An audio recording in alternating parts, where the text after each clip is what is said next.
नमस्कार, आप सभी का स्वागत है ये special series a candid conversation with Shri Viral Manek. ये सीरीज में we are going to talk to Shri Viral Manek. और इस सीरीज जो आज का एपिसोड है, हम जानना चाहेंगे कि कैसे ये वीरल मानेक श्री वीरल मानेक तक आए हैं। तो शुरू करने से पहले मैं बता दूं कि मैं वीरल को 7 साल पहली बार मिली थी। 7 साल पहले वो हम एक कॉन्फ्रेंस में मिले थे जहाँ पे बहुत सारे ट्रेनर्स थे, बिजनेस कोच थे और उसी से रिलेटेड थे, कंसल्टेंट्स थे।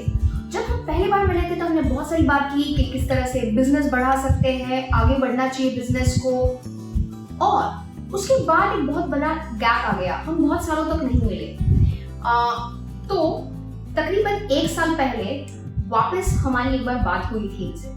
अब ये बात कैसे हुई कि मैं ज्यादातर हमारे one of the workshops which I conducted were of vision board, और उसमें मैंने विजन बोर्ड बनाया था खुद का, जिसमें मैंने खुद को विजुअलाइज किया है कि मैं स्पिरिचुअल गुरुज के इंटरव्यू लेती हूँ और बहुत सारे अलग अलग क्वेश्चंस हैं जो स्पिरिचुअलिटी से रिलेटेड हो या कुछ एनर्जी से रिलेटेड हो, और ये कहीं से आए थे and it came into my vision. और दूसरे ही दिन अचानक एक समय मुझे एक कॉल आया और वो था वीरल का। और वीरल का कॉल था कि Ami, we are shooting some videos and we wanted to do that you conduct an interview of money. And I was like, it relates so much, but then I didn't relate to spirituality and I said yes. And within a week we met and we met at a coffee shop. पर जब हम उस coffee shop में पहुंचे तो हमने realise किया ये वीरल मानेक वो वीरल मानेक नहीं है जिनको मैं 7 साल पहले मिली थी। ये वीरल मानेक कुछ और है। यहाँ मेरे ख्याल से ऑब्वियसली वो आगे श्री वीरल मानेक हो गए। तो मेरे लिए वो एक थोड़ा सा कंफ्यूजन था कि वीरल मानेक वही है, कौन है, और थोड़ा सा एक डिस्टेंस, या मतलब मिली उनको, बहुत सारी बातें भी की और बहुत इंटरेस्टिंग बातें की, बट कहीं ना कहीं एक झिझक थी कि आगे बढ़े। बट उस वीरल मानेक के बारे में हमें बहुत कुछ जानना था और ये 1 साल लगा इस जर्नी में कि मैं इन वीरल जी के बारे में बहुत कुछ जान चुकी। बट वही मैं जानना चाहूंगी श्री वीरल मानेक, सही मायने में अगर मैं एड्रेस करना चाहूँ तो ये श्री वीरल है। तो if you can help us understand how this your journey transformation happened from Viral Manek the business coach to Shri Viral Manek, जानना चाहेंगे आपसे।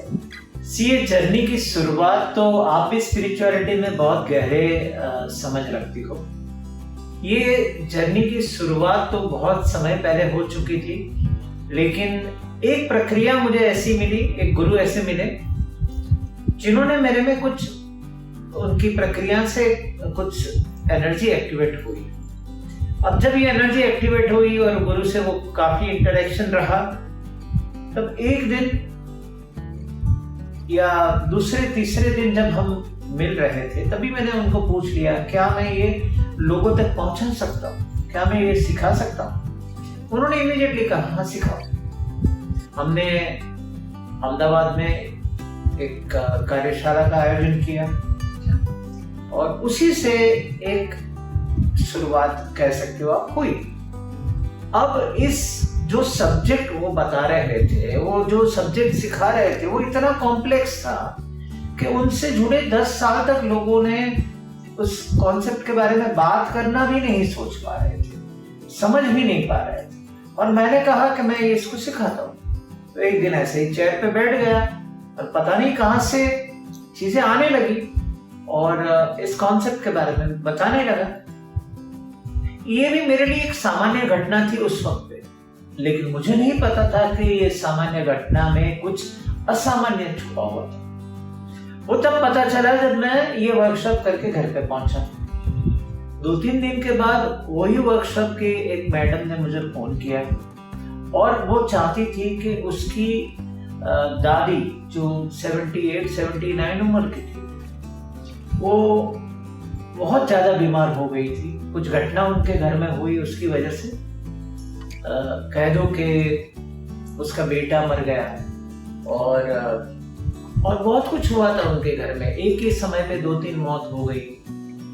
तो उस सदमे में बीमार हो गई और ये लड़की ने मेरे से जिद पकड़ी कि नहीं, इसको आप ठीक करो और आप ठीक कर सकते हो। और मुझे नहीं पता था ये कैसे होता है और क्या होता है। लेकिन 10 दिन के बाद उसका फोन आया कि विरल ठीक हो गया। तो मैंने इसकी क्रेडिट लेने में थोड़ा सा हिचकिचाया, लेकिन जब मैंने देखा कि कुछ चीजें मैं सोचता हूं और होती है, कुछ बोलता हूं, किसी को मार्गदर्शन देता हूं तो उनके मन की बात को छू लेता हूं, और कुछ ऐसे सीक्रेट जो लोग अपने बारे में भी बताना पसंद नहीं करते हैं वो ऐसे ही मिलकर मैं बता देता हूं। तब मुझे इस शक्ति का एक रियलाइजेशन हुआ, धीरे धीरे करके रियलाइजेशन हुआ। एक दिन नहीं कि सूरज उग गया और सब उजाला था। रात और सूरज को जब परिवर्तन होने में भी बहुत समय लगता है, और वो समय मुझे लगा। आज मैं अपने आप से इतना जुड़ गया हूं कि मैं और ये शक्ति को अलग नहीं देख पाता हूं। मैं जब बोलता हूं तो ये शक्ति ही मेरे माध्यम से कहीं ना कहीं कुछ ना कुछ बोलती रहती है, बताती रहती है। अब इस शक्ति को इतनी अच्छी दोस्ती हो गई है, इतना अच्छा प्यार हो गया है कि 7 सालों में बहुत रिसर्च करके इसके बारे में, इसके साइंस के बारे में, इसके एंशिएंट कहाँ पे इसके जड़ें हैं और साइंस क्या चाहता है और कैसे इस शक्ति का इस्तेमाल किया जा सकता है, उसके ऊपर मेरा खुद का अनुभव है। तो मैं ये नहीं कह सकता कि कोई एक घटना किसी को परिवर्तित कर सकती है, लेकिन जरूर उस घटना जो घटी मेरे साथ, उससे एक ऐसा परिवर्तन अपने अंदर महसूस हुआ जो मेरे से ज्यादा बाहर के लोगों को होने लगा, और वो मुझे आके बताने लगे। तब मुझे पता चला कि मेरे पास कुछ है लोगों को देने के लिए, और वो मुझे देना चाहिए, और वही काम तब से मैं कर रहा हूँ।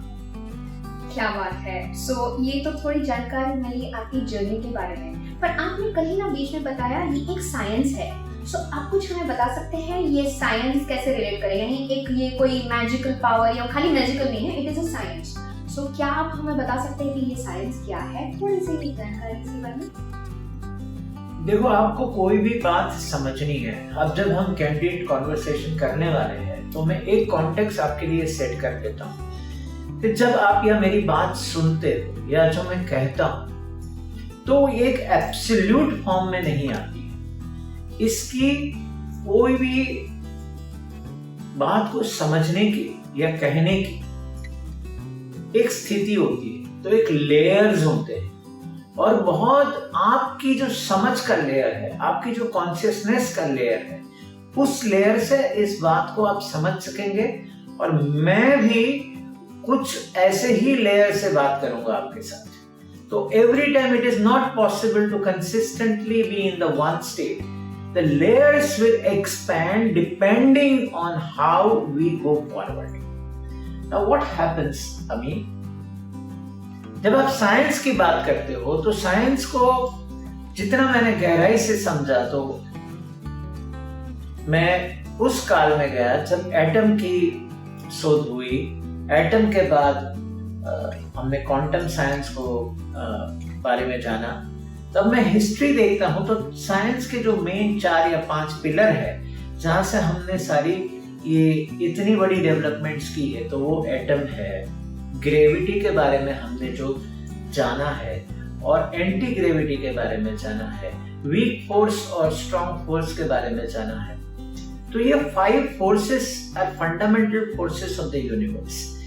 ये सारे फोर्स को ड्राइव एक अलग फोर्स करता है। जब मैं रिलीजन और साइंस की बात करता हूँ तो शिवा ने, कृष्णा ने इस एनर्जी की बात की है, लेकिन हम शास्त्रों के माध्यम से इसे देखते हैं तो बहुत सारे फेथ और विश्वास में चले जाते हैं। साइंस सब कुछ टेस्ट करता है, और साइंस को इस एनर्जी के बारे में 20 साल पहले ही पता चला है। और ये एनर्जी को टैप करने, अगर मैं जान लूं कि हाँ इलेक्ट्रिसिटी है, लेकिन इलेक्ट्रिसिटी का उपयोग करना हमने कब सीखा? जैसे इलेक्ट्रोमैग्नेटिक वेव्स एक फोर्स है, पूरी जो साइंस के 4 पिलर्स है उसमें ग्रेविटी एक फोर्स है।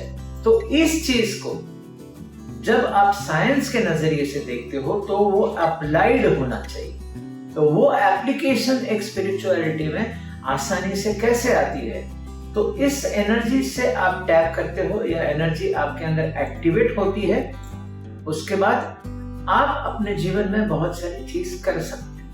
और ये एनर्जी साइंस जो कहता है कि 96% ये एनर्जी पूरे यूनिवर्स में है और सिर्फ 4% लाइट और गैसेस है। ये कॉम्प्लेक्स सिचुएशन है समझने की। तो साइंस, अगर आप इस एनर्जी में टैप कर लिए तो आप ऐसे अनुभव कर पाएंगे और ऐसी चीजें आपके जीवन में घटित होगी जो सामान्य तरीके से मनुष्य को अनुभव करना काफी मुश्किल होता है। तो इसमें इस एनर्जी के बारे में हम आगे बात करते रहेंगे अमी, और आप मुझे पूछते रहना। पक्का। So thank you श्री विरल for helping us understand the science behind it. But इसी के साथ हमारे बहुत सारी क्यूरियोसिटी जाग उठी है कि ये साइंस है, स्पिरिचुअलिटी है, पर इसके बारे में पक्का हम जानेंगे अगले एपिसोड में। तब तक देखते रहिए